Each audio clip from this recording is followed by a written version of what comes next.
Welcome to David and David on Real Estate.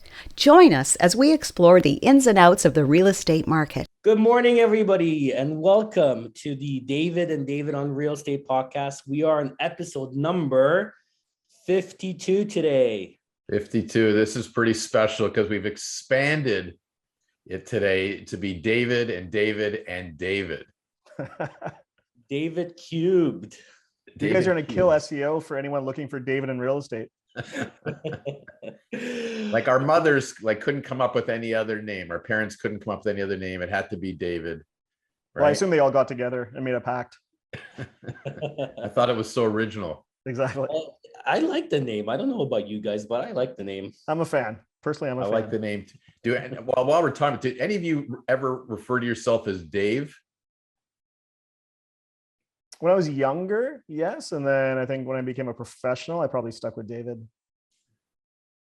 Yeah, Agreed. I've always introduced myself as David. Like I always think Dave is sort of like a nickname. It's like saying half a name. It's I don't know. I've had this conversation with other Davids before, and most always introduce themselves as David, but we get referred to as Dave. But nobody decides their name is Dave or say hi. It's Dave calling. Just So true. We should have a club. Yeah, like a David Club. Very special guest today. Super exciting because investing is a topic that's really near and dear to my heart. And this is one of those topics that I think a lot of people overlook. But in my opinion, it's a very powerful investment strategy. And super excited to welcome David Pereira with Rent to Grow to talk to us today about rent to own. Welcome, David. Hey, thank you. Thanks for having me. And I'm thrilled to kind of tell my story and kind of share about what rent to own is and kind of go over some of the details, both from an investor perspective, a realtor perspective, and a tenant buyer perspective. Absolutely. Why don't you start by telling us about the picture behind you?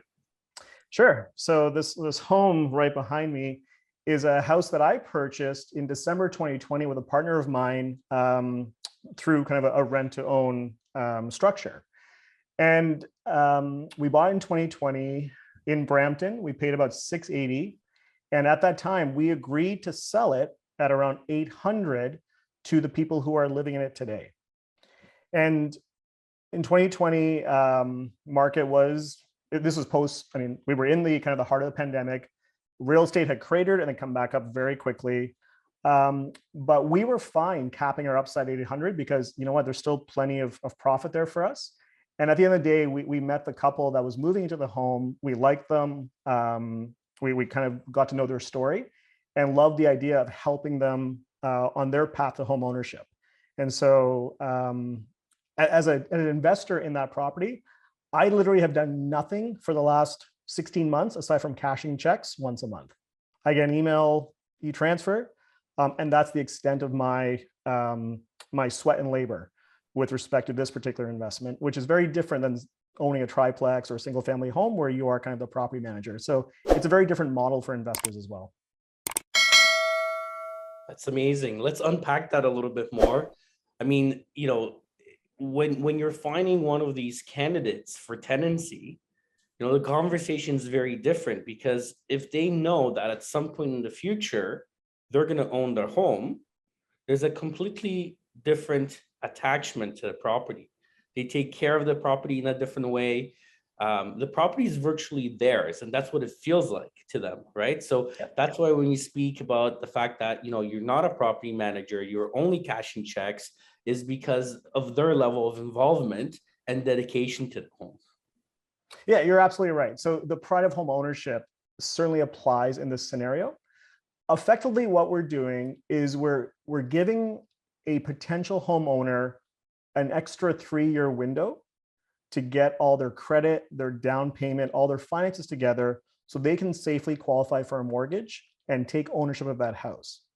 So that's the general purpose of rent to own, is we're identifying these tenant buyers who are high potential towards owning a home, but just can't get credit today. They can't get tier 1 or tier 2 financing because of credit score issues or because of they don't have just enough down payment. They may have 3% rather than 5%. And what they're worried about is the escalating market. So the market goes up and up. Obviously, we're kind of in a plateau right now in Ontario, but we'll see what happens. Supply is short, and who knows what's going to happen. But they're scared that, hey, I could be diligent and save my money, but in 3 years' time, who knows where the market is, and who knows if I'll qualify then. And the whole point of RTO is giving certainty to them, saying, look, you need to kind of qualify at an initial stage right now to kind of get in the program. And then we're going to help you get to a point in 3 years where you've saved enough money. So transfer of ownership of this home to you is basically a check mark. It's easy to do. And they're happy because they now have a path to home ownership. And to your earlier point, they take care of their house. This is not a renter mindset. This is a homeowner mindset. And contractually, they're also obligated to take care of utilities, if there's minor repair issues, any of that stuff. So stuff that often, if you're a landlord, you're owning that responsibility. Those types of things are transferred to them as part of the contract. So it truly is not just an owner's mindset, but they're contractually obligated to take care of some of those details. But they're happy to do it because it's their home. They're in that mindset. And in 3 years' time, once they qualify, they then own the deed, they're on title, and they have the mortgage. So I guess the big part to get someone started is you doing your homework on these people at the outset to review all their financial situations and map it out for them to see that within 3 years this is going to work for them. Like, it's not like anybody that can come along and say, oh, I'm going to rent it and I'm going to contractually be obligated to buy it in 3 years. Like, you're pre-qualifying them and doing all this in advance, so you're comfortable that at the end of 3 years they're going to be able to close the deal with you. Exactly. So as an operator, as a rent-own operator, a big portion of my job is risk management. And to your point, David, qualifying a tenant buyer is probably the hardest part in terms of filling our funnel of potential tenant buyers. For every, let's say, 100 people who are interested, for every 100 renters who are interested and love the idea, maybe 2 or 3 actually have the financial ability to even enter the program. And because we have pretty stringent requirements. And the reason we have stringent requirements is because at the end of 3 years, we want the deal to succeed, right? Nobody wants a deal to crater because they couldn't accumulate enough down payment, or they weren't able to resurrect their credit score. So we're really careful up front in finding the right tenant buyer. And to your point on qualification, so we have a mortgage broker who's got a ton of experience with rent to own, knows how things need to work in 3 years' time when the transfer occurs. So he's very sort of straightforward. He's very conservative. And whenever you want a mortgage broker who's very conservative in this particular state, because again, we're trying to manage risk as much as possible. But if he gives the green light and says this person is actually a good fit, it's not just the green light that he gives them a plan for the next 3 years on what they need to do to stay on track to be able to get the mortgage in 3 years. The other thing we do is make sure that they have a conversation once every 6 months so that we're, again, staying on track, right? And the tenant buyer has to show T4s and tax returns and NOAs and pay stubs every 6 months, all the required paperwork, because we don't want any surprises when it comes time in 3 years to do the transfer of ownership. So yeah, we're pretty careful up front. And again, this is not for every renter. If you kind of look at the universe of renters and maybe take the top 3 to 5%, those who have good incomes but have damaged credit for whatever reason, and they may not have, or they may not have 5% down payment yet. I love how systematic you are about, how you approach this business, David, because, this is a concept that would have mass appeal to a lot of renters, I think, out there.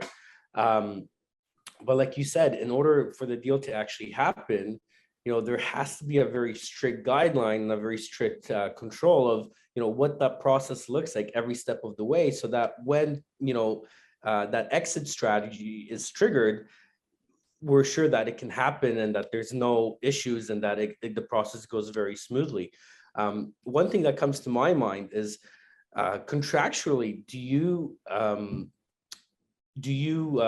prevent them from making any big purchases, or like car payments, or buying cars or buying big assets, just to make sure that they do control their credit and their and cash flow as well at the end of that 3-year period? So during the every 6-month check-in, they're asked to disclose that. The bigger deterrent to extravagant spending is the contract up front, which states if they miss a payment, if they miss a monthly rental payment, or if they're not able to close at the end of 3 years due to their own sort of financial irresponsibility, they're at risk of losing up to 90% of their down payment. So up front on day one, let's assume they've saved up so far 3% down payment. They're providing that 3% down payment up front. Each month, In addition to the rent? Pardon me?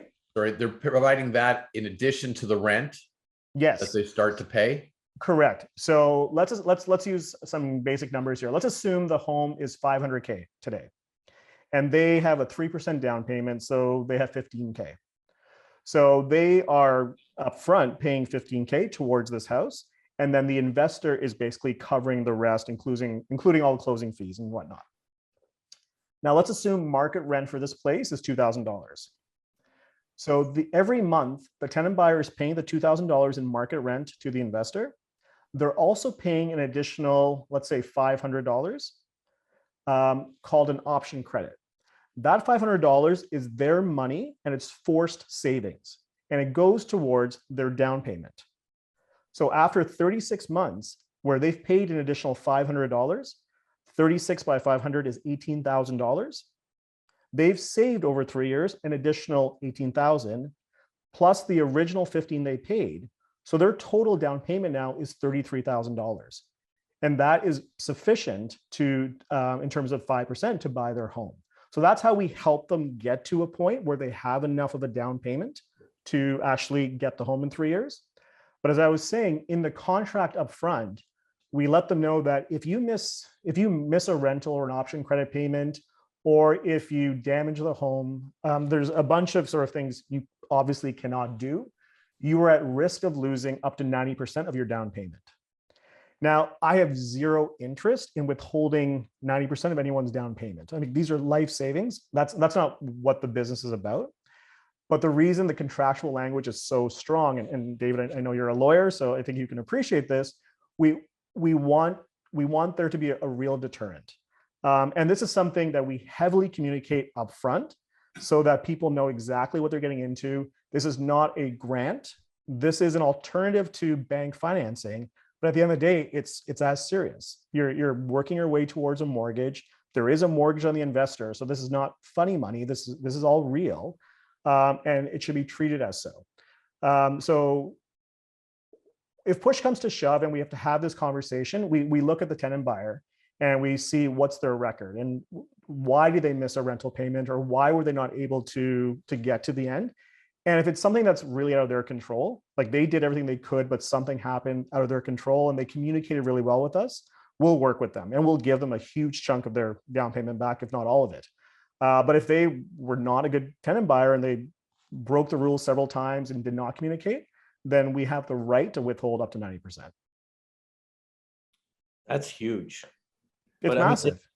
But it works really well for both sides. Like I could put myself into the shoes of the tenant and see why, they would be really interested in going down this path, because a lot of them, have made bad decisions along the way, right? And they need a little bit of help and handholding to get them to the right place in their lives, right? And Sure. if they partner with a company like yours, you provide them all the infrastructure and the support network to work with them every step of the way to get them to that end goal.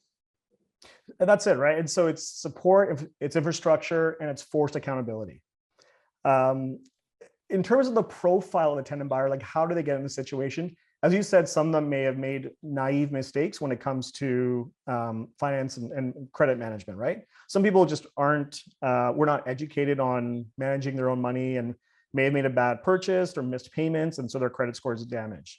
Other times it's sort of facts of life, immigration, right? So new immigrants obviously don't have established Canadian credit. They may have good jobs, but they don't have the credit, and that's withholding them. They may have spent a lot of money coming to Canada, have not been able, just haven't had time to accumulate that down payment. So that's another example.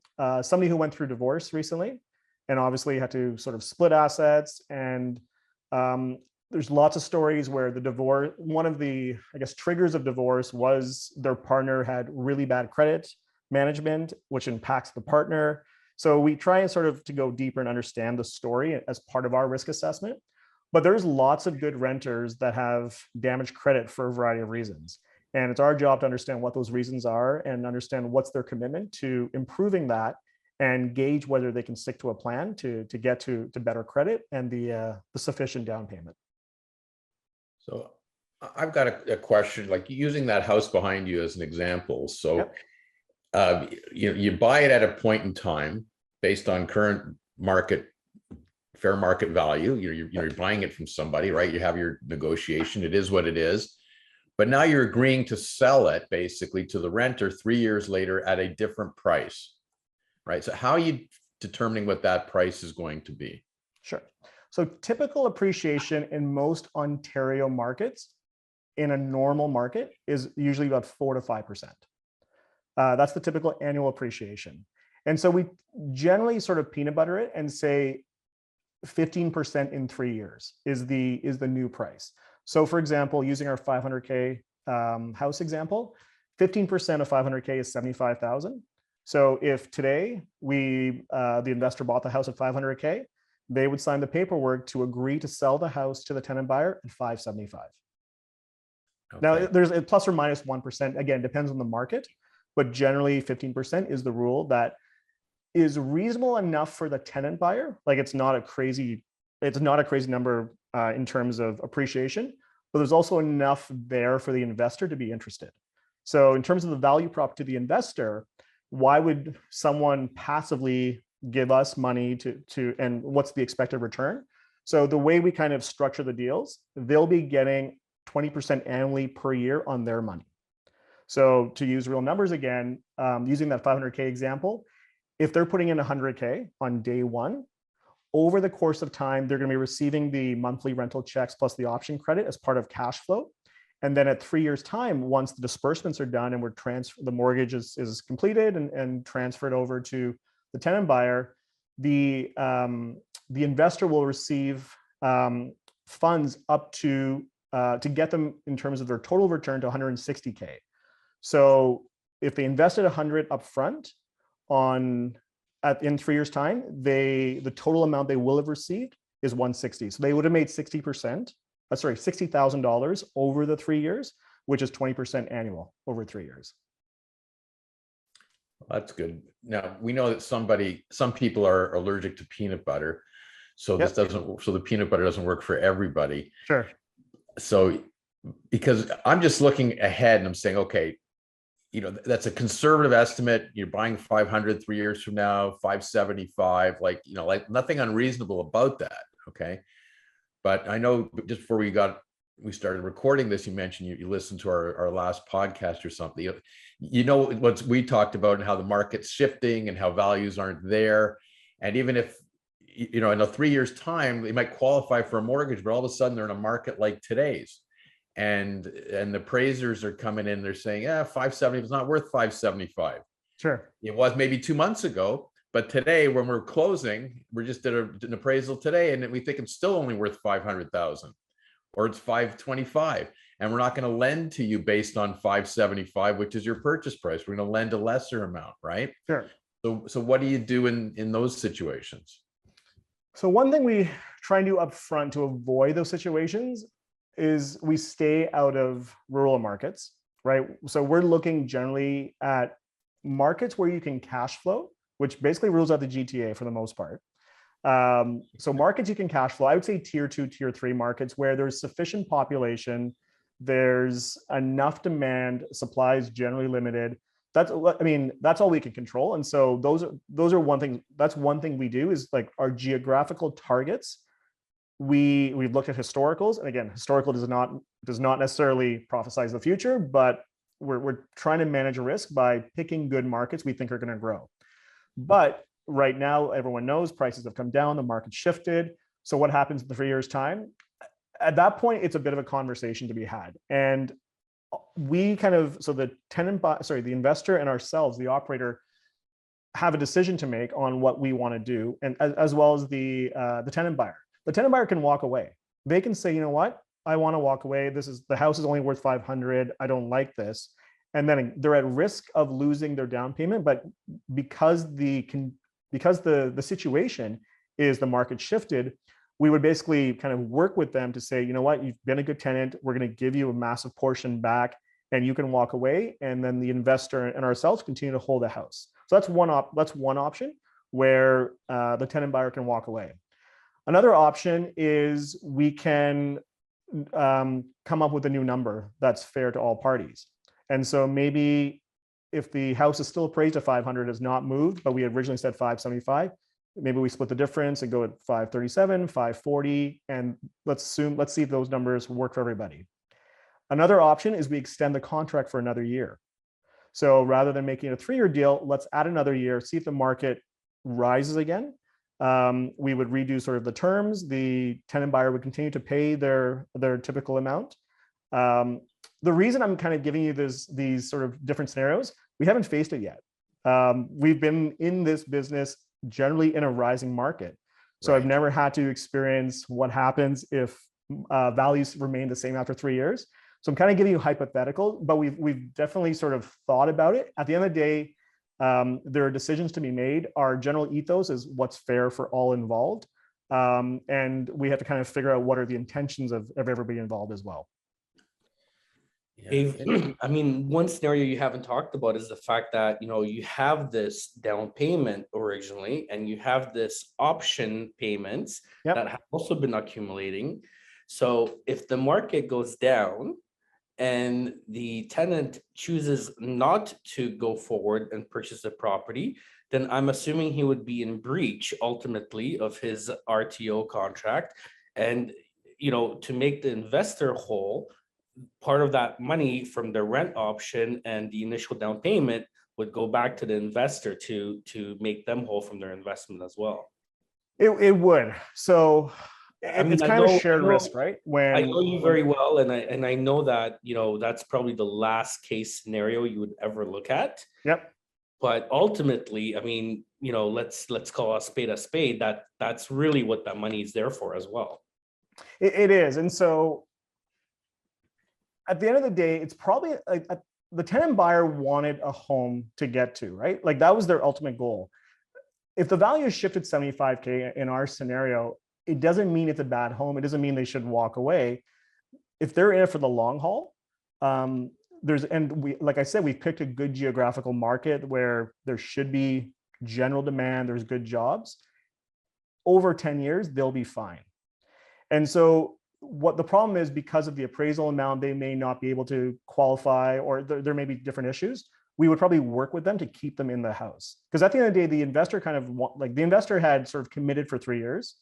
Now we tell the investor deals may get extended up to 4 or 5 years, and make sure this is money you don't need within the first 3 years. But some investors are fine saying, sure, no problem, extend it or roll it over. So yeah, I guess it's a scenario that we'll have to sort of deal with on a case-by-case basis, and then figure out, okay, what's the precedent here? There's skin in the game, obviously, for all parties. They all have money involved. And so we want to come up with something that's fair. At the end of the day, the objective was to help someone earn home ownership. We've done that. It's simply at a price that wasn't what we wanted. So then we have to just look at, okay, yeah, what's the return for the investor and what's fair to them? Like if we have to drop down from 20% to 15%, that's not bad in a declining market. And good. If the tenant buyer has to pay a little more than what actual market price is, but they get to own their home, that's not that bad either. So I think there's always middle ground when you're dealing with reasonable people, and you have contracts in place that protect either side. And that actually speaks nicely to the conversation the two of you had a couple of weeks ago, that you want to have strong contracts in place, but reasonable, good faith conversations are kind of paramount in trying to figure out the right answer. Well, I'm glad you mentioned that, because that just proves that you're actually listening to our podcast. So. But the reason, look, the reality is I raised that question about the decline of values. If we recorded this podcast 6 months ago, we wouldn't even be having that part of the conversation. Sure. Yep. Right. We've been in a market, especially, GTA, and I know you're doing outside the GTA, where generally the values are going to keep going up. And over time, like you say, 10 years from now, it's going to work out good for everybody. It's just sometimes in the middle of it, we're in a bit of an unusual period right now where we've got to think about these things too. And that's sort of the test, like you haven't had to face it yet, but it's probably coming. It's the test of your whole system. Sure. When these 3-year terms come up, when it happens to come up in a market like we're currently in June 2022, and the values aren't there and appraisals don't support it, and now what, right? So now you're going to be tested, because you want to be fair and like you say, act in good faith, on all sides. It's important. The investor's got to be protected. The homeowner or renters got to be protected as well. But I'm assuming that the contract itself, and I haven't seen the language, but sure. We talk about those options that are going to be considered, but those are things that have to be negotiated at the time, because right, your contract's going to say, no, you're renting, it's 3 years, here's the date, here's the price, you got to close, here's how much you're paying per month. Close. You don't close, you're in default of your agreement. Yep. Right. So that's no different than any other agreement purchase anybody's entering into to buy something. They buy it, they're closing 3 months from now, all of a sudden the market shifts on them, which is what we're in the situation right now. Interest rates go up, values go down, the appraisal doesn't support the price, and now we got to close, right? So now we come to the point, we got to negotiate something to figure out how we're going to get this done. So you're in no different position, because you got to act in good faith, talk to everybody, and figure out what's fair and reasonable, and adjust the contract, basically. Yeah, and the way we've structured the contract, because we basically, as the operator, have a joint venture partnership with the investor. And we sort of have structured that contract in a way that we sort of will provide some options to the investor, and then they can sort of choose among that. But we're really driving that conversation. And we're also driving the conversation with the tenant buyer. So it's my job in the middle, again, to kind of act in good faith, look at what the numbers say, look at the investments on both sides, and come up with something that's fair. Again, we probably provide maybe 2 options or 3 options, and one of them is walk away. One of them is let's extend. One of them is let's just settle now and find a number in the middle. At the end of the day, we worked with a good lawyer and made sure that the contracts were pretty favorable, or I guess I'll say favorable, but meaning that we as the operator have the ability to kind of dictate the terms in terms of what's fair. If we had structured the contract where the tenant buyer can do whatever they want and there was no sort of penalty for leaving, that's not good for everyone. Same thing with the investor. If that's exactly what I get and there's no sort of middle ground, well, that's not good for anyone either. So we've structured in a way where we sort of control the communication and the power there. Yeah, and that's important. And you've got your legal counsel acting for you. They've got their own independent legal counsel acting for them that hopefully is explaining it to them too. Yep. And it's no different than a standard agreement purchase. People have to understand what happens if they don't close, and if they don't close on time. They have to, and that's you're putting the fear of in them, not to scare them, but so they understand the process, to make sure that they do what they have to do to get it closed. Right. And here you're giving them this great opportunity in this 3-year window to get their act together so that they can become owners, but they've got to follow the system and do what they have to do. And then they can rely on the fact to some degree that if they do everything they're supposed to do, and there's external factors that come into play that make it difficult and it affects everybody in the transaction, then that's when the parties sort of have to come back together and figure something out. We need more time. We got to adjust some numbers. Well, I don't think that would be ever communicated to the tenants, because that would take the whole deterrent conversation off the table, right? But I think there's an understanding behind the scene and David, correct me if I'm wrong, that all parties will work together to make sure, a good resolution for everybody. Yeah. So when we talk to a tenant buyer before they sign anything with us, part of the long conversation is the 90%, the risk of losing 90%. But I'll explain to them that's not our business. Like, we're not growing our business on withholding down payments. Right. We're growing our business through successful transactions. However, we need to protect all parties and to some degree protect you. And if you know that you're at risk of losing 90% of your down payment, you're going to make that rent. You're going to stick to the plan because the downside is calamitous. So that's a strong conversation we have with them. And we also say, look, at the end of the day, we're reasonable people. We would act in good faith and we would figure out solutions if things are out of your control. Market creators, that's out of your control. If you, even if you, like, your job transfers you and you just have to move out of the market that you're in, and there's legitimate proof around that, okay, that's to some degree out of your control, and it could be even a really good financial decision for you, we'll work with you. If it's just sort of laziness or just not taking the responsibility serious, that's where the 90% number carries more weight. And it's interesting that it's 90%, because if they weren't doing the rent to own, they're just buying conventionally, their deposit and down payment is 100% at risk. It's no 90%, it's 100% at risk. Plus, if they don't close, they're going to get sued for any additional costs that are incurred. Right. So they're at greater risk in the conventional market than they are in the rent to own market with the way you've got this set up. I think the reason we have 90%, this was due kind of to advice through our lawyer, was I believe if we took it to, if it had to go to the landlord tenant board or any of those jurisdictions, it would not be looked fondly upon, or maybe illegal to some degree. I'm not sure. I'm not the legal expert at all. But I know that number was given to us by kind of our coach as well as our lawyer.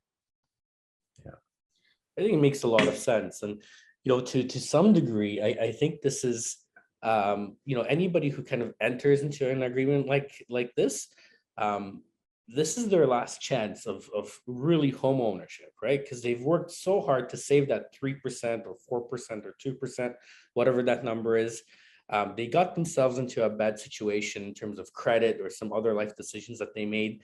And if they go down this path and they don't act in good faith and they lose 90% of that money and this opportunity, the chances of them finding another opportunity similar to this and saving another 3% are very slim. So, I think anybody who's in this situation would take it very seriously, and appreciate what you're doing for them, the support and the roadmap that you're providing for them, because it sounds like it's very structured, very easy to follow, and very easy to kind of follow through to succession if they follow the steps and the advice of all the parties that you have helping them along the way. I mean, we're not asking them to go find second and third jobs, right? Like, part of the qualification is to make sure that with their current employment income, they can make it to 3 years' time, right? So we're not trying to put this new burden on them. So to your point, David, it's, we're trying to set them up for success based on their current employment, based on their current assets and debts and kind of their financial picture. We're not asking them to make this humongous new effort. It's stick to a plan. It's move into your house, make your payments, take care of your house. And if you stick to your plan, the house is yours in 3 years. But to get into the program, like, we have to kind of filter through a lot of people, because, and there's various risks that come up, like, and Craig, our mortgage person, or my partner and I, when we sort of interview the individual or the couple, if something doesn't feel right and we kind of probe and find a few yellow flags, that's enough for us to say no often. It's not worth the risk. David, how is the initial process of finding the home? How involved are the potential renters, and what does that process look like? Yeah, so good question. So it's tenant for our model, and there's two different models, and I'll get to the other one later. Our model is tenant first. So we've spent a lot of time talking about qualifying the tenant. Once you have a good tenant buyer, everything else just flows a lot easier. So once we've qualified that tenant buyer, then we go tell them, hey, go work with your realtor to find the home that you want to own, but this is your maximum budget. So going back to the 500K example, Craig, our mortgage broker, would have qualified them and he would have said, this is your maximum number. So they're given that instruction. They can work with whatever realtor they want. If they don't have one, we would recommend one. And they go look for the house that they love. So we have really we don't drive the process of them finding a house. They do it themselves. Normal sort of buying experience. Once they find the house that they like, they alert us, the realtor sends us the information. We've already queued up an investor who was interested in working in this geographical market with this price point. So then things get moving very quickly because ultimately the realtor has to work with the investor to put in the offer, right? To submit the offer. One very important detail, offers have to be conditional. So in the past few years, especially the last 2-3 years, that's been really challenging because multiple bids and whatnot, especially in the GTA, like it was just impossible. But even some secondary markets, Kitchener, Hamilton, I've heard stories of like 40 offers coming in, right? So unfortunately, we have to submit a conditional offer because again, going back to the theme of risk management, we can't afford water problems. We can't afford structural issues. We can't afford anything that could be we need good bones on the house.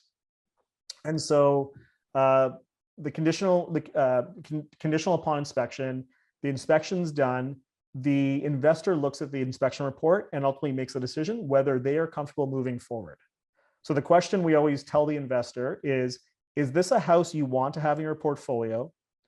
And let's assume the deal, for whatever reason, does not finish in 3 years and you have to keep this in your portfolio. Are you okay with that? If you're not okay with that, do not proceed with this house.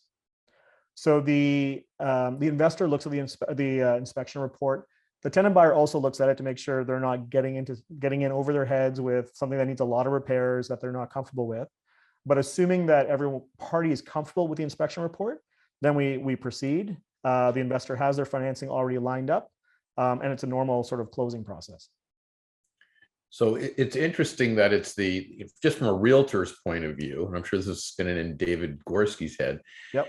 It's the renter's realtor that gets involved, that's helping to find the house initially, but then once it's found, the realtor has to work out a deal with the investor because he's got to sign a listing agreement or buyer representation agreement with the investor, not the renter, right? Yes. To help negotiate and buy that house. Yep. And then let's say that's completed, then there's another transaction for the realtor to do, because you're also then entering into your agreement to sell it to the renter at a price 3 years down the road. So the realtor will get a commission on both ends of that? No, so they get commission on the front end, as you said. On the back end, because the tenant buyer is already living there, that's more of just a legal transaction. We've already done the paperwork to effectively say what the price is and all that. All that's predetermined. So in 3 years' time, it's more of a legal transaction. And so there isn't a realtor involved. So there's no commission on that end of it. Correct. So they make full commission on the front end. On the front end. So the commission they're going to earn is based on the price that they acquire the property on the front end, not correct the selling price on 3 years later.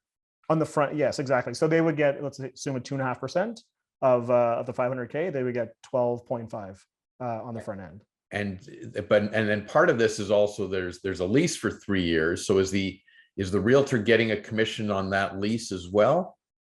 Good question. No. So we haven't. We've never done that. I'm working for you, Gorski. I'm trying to get you some money here. It's funny enough, no one's asked that question, especially not a lawyer. But I'll get to the legal fees after. I'm going to get there. So let's talk about the value prop to the realtor, right? And my wife is a realtor. Sorry, David, that was my next question, by the way. And I think it's a really important question because I think a lot of the realtors that are listening are kind of wondering and trying to put the pieces in their head. Sure.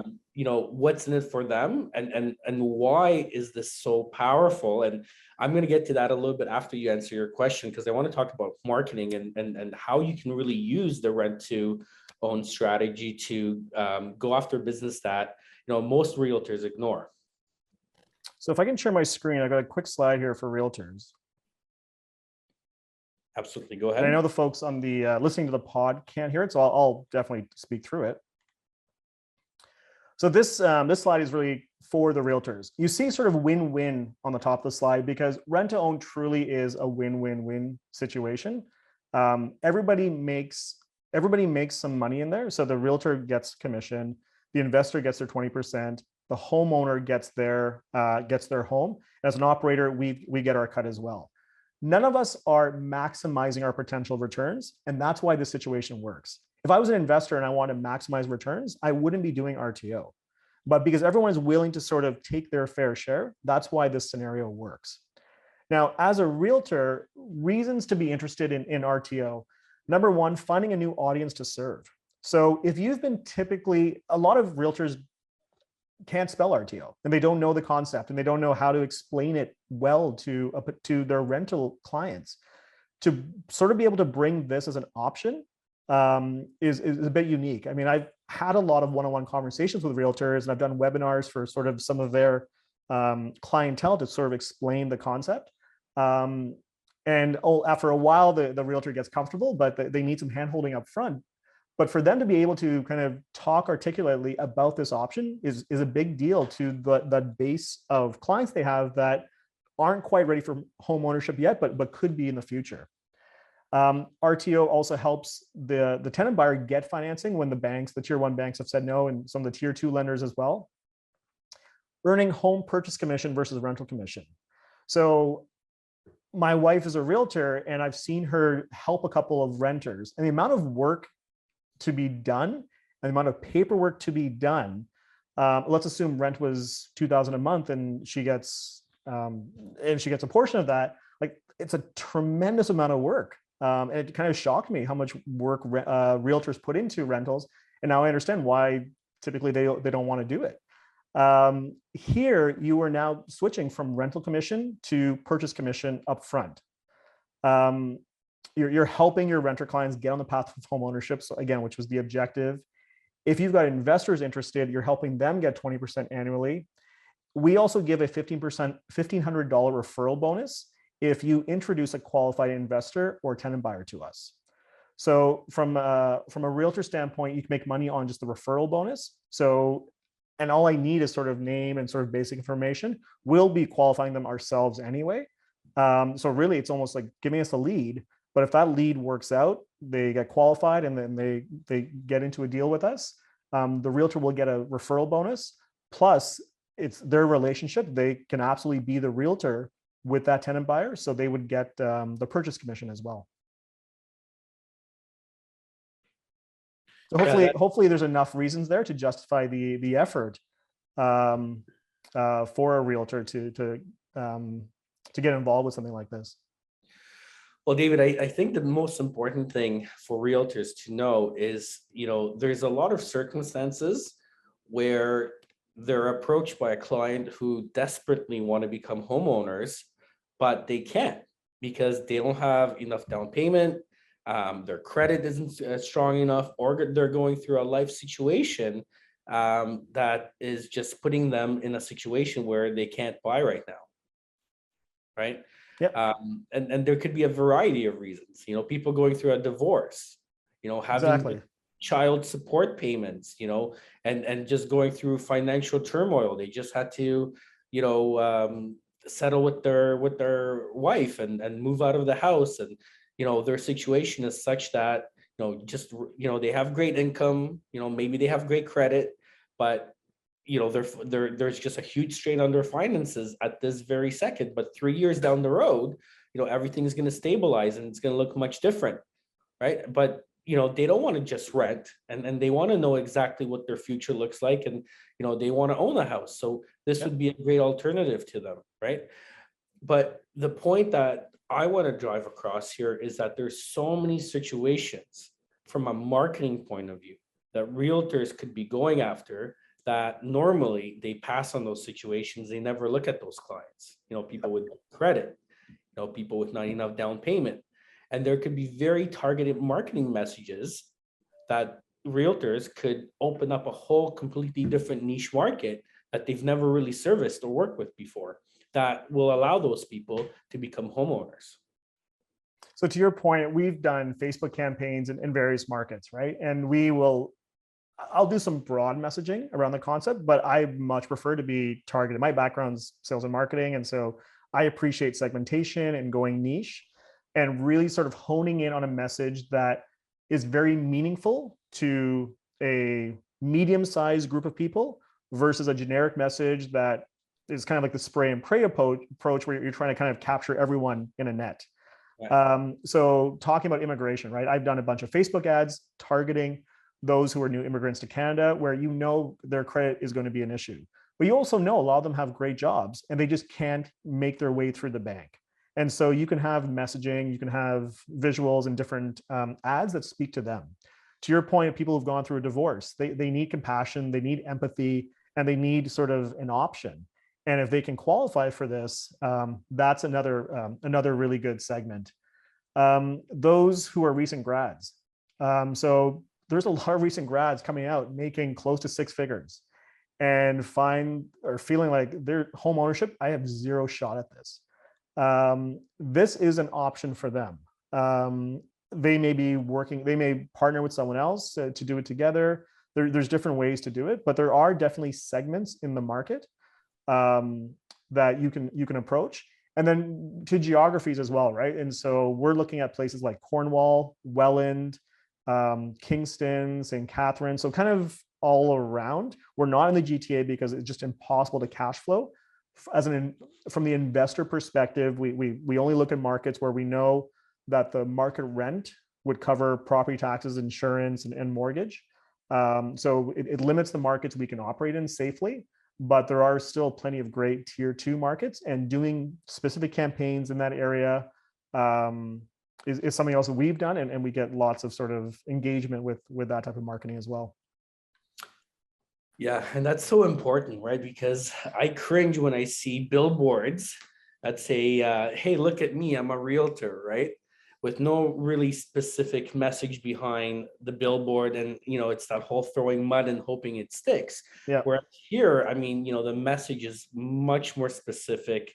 And not only is it more specific, but you're truly transforming somebody's ability to own a house. Like, imagine the impact that you're really providing Absolutely. on a family, that you're actually helping them, turn around a really difficult life decision or situation, and helping them get into home ownership.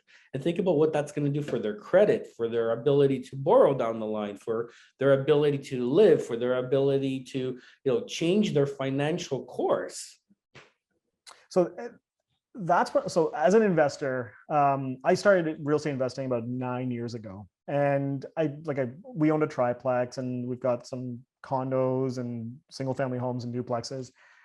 We're good landlords, we're good attentive landlords, but we're not really helping anyone sort of improve their lot in life.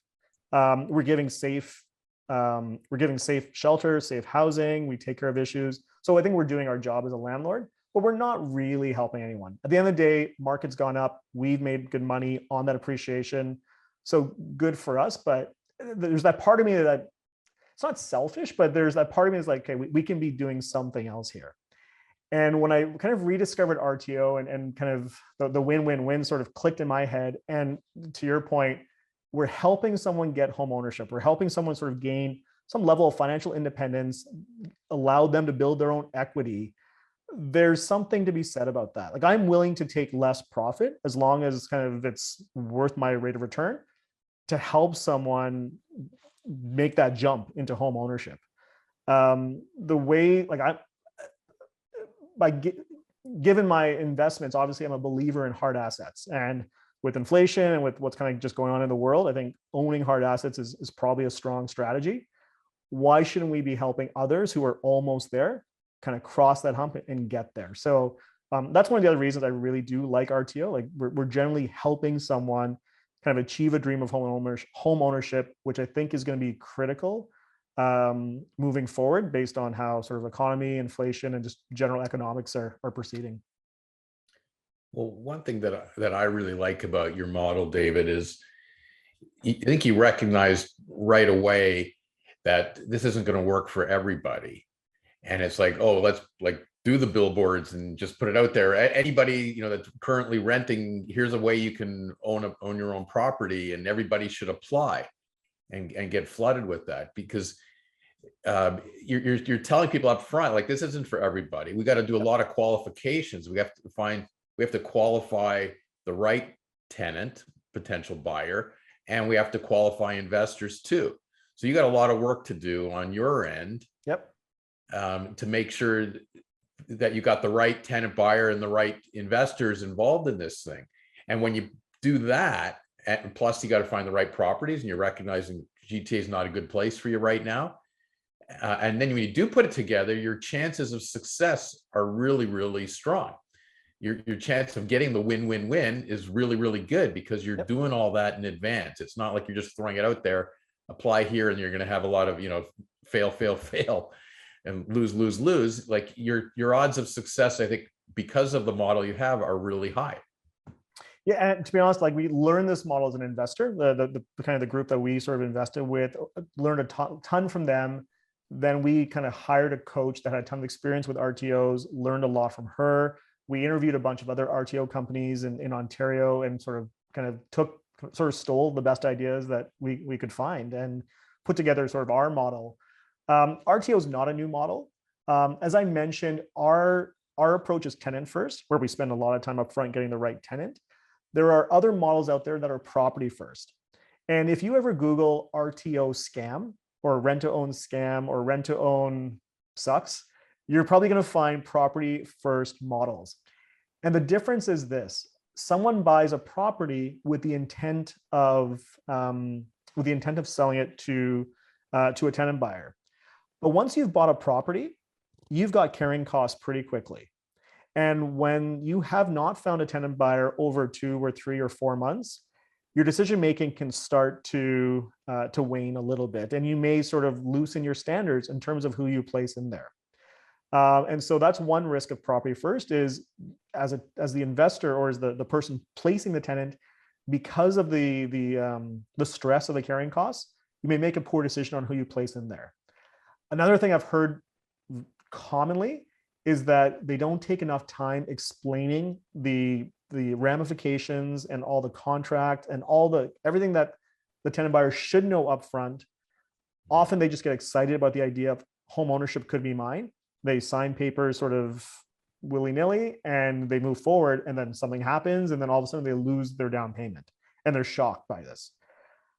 So again, communication upfront is another thing that we've heard is a big issue, and that often again happens in the property first model, because there's such sort of urgency to try and get someone placed to avoid major carrying costs, or to kind of keep the original mortgage. So that's why we decided to go with tenant first model. It allows us to reduce the risk as much as we can upfront, so all the pieces are in place for what should be a successful closing. Yeah, and I think that's an important point to make, David, because obviously, a lot of our listeners to this podcast and viewers of the podcast are realtors. They're going to look at this and go, rent to own. Maybe I haven't considered it before, and some are investors as well. But they have to appreciate the point that you just made, that all rent to own, I don't want to call it schemes or whatever models, are not equal. And you got to be careful in what you're getting into, and do it with the right people, and look at the right model. Because if you're a realtor, you want to make sure you get paid, but you also want to make sure that you're bringing tenant buyers and servicing them properly. And you want to get them in something that they can actually win with and accomplish, and not get in over their head and be stuck 3 years later where they can't close because they're not in a good model. And then what? All right. So they got to be careful, and just recognize that your model is different from other rent to own models that are out there. I can't imagine the feeling of, in 3 years' time, someone has done everything we've asked them to do, and they lose their money. Like, I would not be able to sleep personally if that happened. So yeah, I think sort of for us, the tenant first model had the most integrity, had the most ability to reduce risk, had the most structure around it. And again, we sort of learned a lot from people ahead of us, who were very generous with sharing their knowledge. Yeah, but we made we sort of fundamentally made decisions that how do we reduce the risk so that we raise the probability of successful closing to like as close to 100% as we can. That's amazing. Dave, I was really looking forward to this podcast just because, I am an investor at heart as well. And, Yep. I truly think that you guys are making a difference. And, I think there's something in here in this model for everyone. But most important, from a realtor's point of view, I think you guys are solving a big issue in the marketplace when it comes to helping that niche client that would get overlooked 99 times out of 100 if the RTO model wasn't available. So I give you guys a lot of credit, and I give you personally a lot of credit for coming up with a model that you've really put a lot of thought in.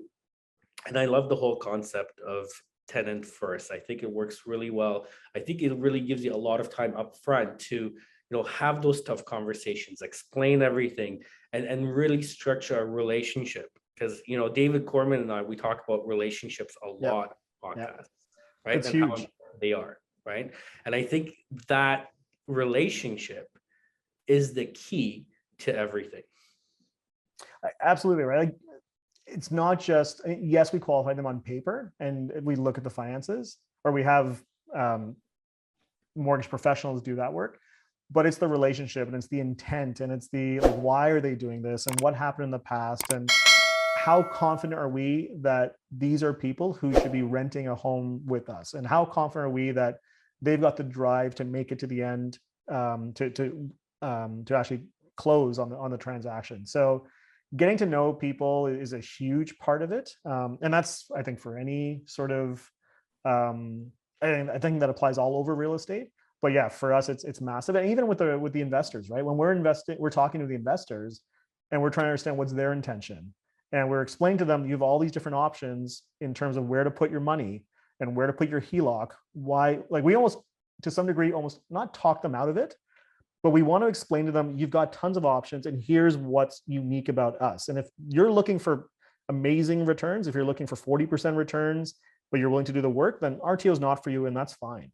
But if you're looking for passive, if you want to be totally passive and you're comfortable with 20%, then this is something that could be very interesting for you. And again, we're not necessarily working with super seasoned investors that have 10 properties.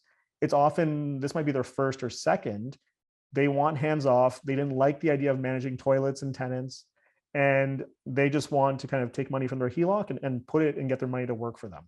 That's often the profile of the investor we work with. So, but you find that out in relationships, and you find that out in the discussions. Amazing. David, how can people get more information? How can people get a hold of you?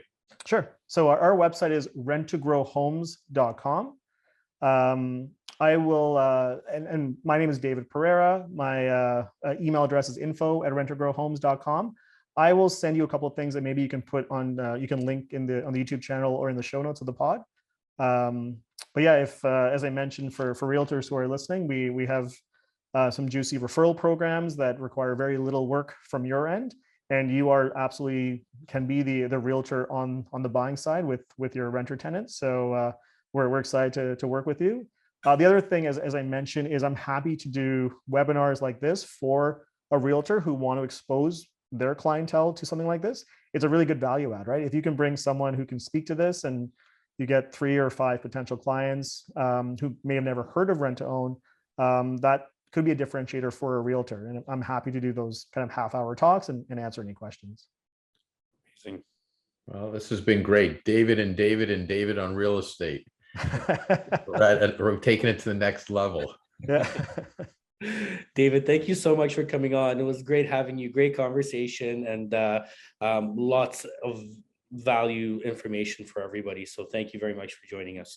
My pleasure. Thanks for having me. And congrats on episode 52. I remember when you started this, and being consistent on a podcast is really hard. So kudos to you guys for sticking with it. And I sent a link to my wife saying you should listen to this. There's a ton of value here.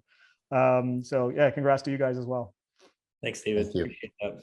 Have a great day. Thanks so much for being on. Take care, guys.